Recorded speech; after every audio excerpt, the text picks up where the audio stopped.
What's up everyone, Z-Dub here, and thank you for stopping by and checking out my review of the Jungle Awakens DLC pack released for Minecraft Dungeons. Now this is a follow-up piece of content for Minecraft Dungeons that comes in the Hero Edition for $30, or it's available as a $6 add-on if you already own the game. Now the pricing on this is a bit more complex for PC and Xbox players. If you're a Game Pass subscriber, you got access to the base game for the monthly fee for the service of $5, but you still have to purchase the DLC separately. But it's at a reduced rate of about $5 and some change. In addition, if you're a subscriber, you can buy a license to the base game at a discounted rate, but it's not necessary while you have an active Game Pass membership. Now all that aside, I'm reviewing this content from its value for $6, and whether that cost is worth what's in the DLC package. Now if this is your first time stopping by for one of my reviews, let me start by saying this. All of my game reviews are done from a critically honest perspective. I feel like you shouldn't have to force yourself or convince yourself to have fun with something. So if you're like me and you're looking for the best experiences out there, ones that are worthy of your time and money, you've come to the right place. So if you haven't subscribed already, make sure you do so you don't miss out on any future videos, and hit that button and bell and you'll be up to date with all my content. Now let's get into this. So Jungle Awakens, the first content drop for Minecraft Dungeons. Is this worth the cost to upgrade? Should it have been in the original package? Is there a decent amount of content being added here? Well, it's no secret I'm a big fan of this title and I'm having a really good time playing this with my family. For $6, I think this is a fantastic addition to what we already have. That is, if you're someone that enjoys this and has been playing it. If you enjoyed the base game and you're looking for more of the same, well, I got good news for you. It's more of the same, but it's in a really good way.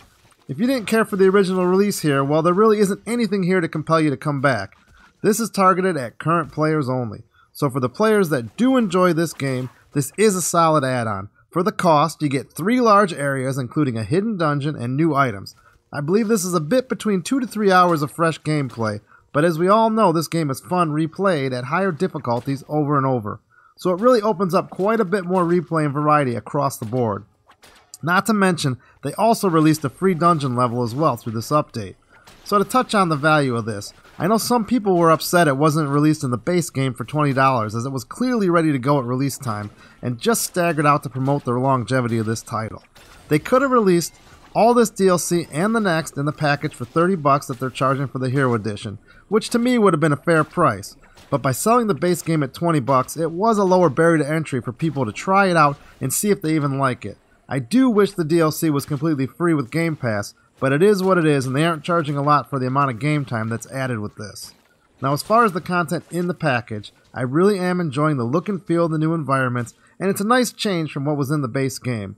I like the level designs, mobs, encounters, etc. There are plenty of new weapons, new artifacts, and armor, all to grind for and use that are going to bring a bit more variety to the builds and gameplay here. It's nice to see so many new things added. And of course we got pandas. There's a whole level dedicated to pandas. With this panda theme, I am quite surprised though. I haven't seen any panda-inspired armor. If there isn't any, it's a miss in my opinion, because these pandas look pretty cool here. I had about 3 hours of fresh gameplay to get through this one time due to playing it on a higher difficulty. You could go a lot quicker if you tone it down a bit, but I like playing it at a more challenging level. Now moving on from that, I found the new missions very fun and I really like traversing the new areas. There's a really good feel to the environments that feel well placed for a summer release. I also really enjoyed the new boss encounter with the Jungle Abomination. However, I do feel the mechanics in the fight were quite a bit easier than the final encounter in the base game, but it was fun nonetheless. Now besides all the good times I've been having with this title, I have to bring up I've been experiencing quite a bit of technical issues. I had several ownership login issues on the PC that were so unclear to me what was actually happening, it took me over an hour to figure out that my Game Pass had just expired. I had another occurrence where my wife couldn't even connect to our lobby for an hour when she had a valid license. Now one other issue that happened to me is displayed right here. If you look at this gameplay, you can notice my health potion was disabled for the entire level. It was very frustrating, but I managed. Now errors and stuff aside, when the game and DLC is playing, it's fun and it's a testament to how much I am enjoying this. Typically I wouldn't tolerate those issues, but I have dealt with them because when the game is running, it's solid. So for my fun or not recommendation, at $6, this is a solid add-on and a strong recommend for current players looking to expand on their game. This will give you more variety in many ways and bring a bit more replay to an already very replayable title. This is a great indicator of what the Creeping Winter DLC will be like in the future, and I can't wait until that releases and see what else they got in store for us. So if you played this and you agree or disagree with me, or you got anything to say about it, let me know in the comments. I'd love to hear it. So thanks for stopping by and watching, and if you enjoyed this and you're interested in honest reviews focusing on whether a game is purely fun or not, or whether a game will wow you, subscribe so you don't miss out on any future gaming content. Well, I gotta get back to grinding this out for some more loot here, so I'll see you next time. This is Z-Dub, out.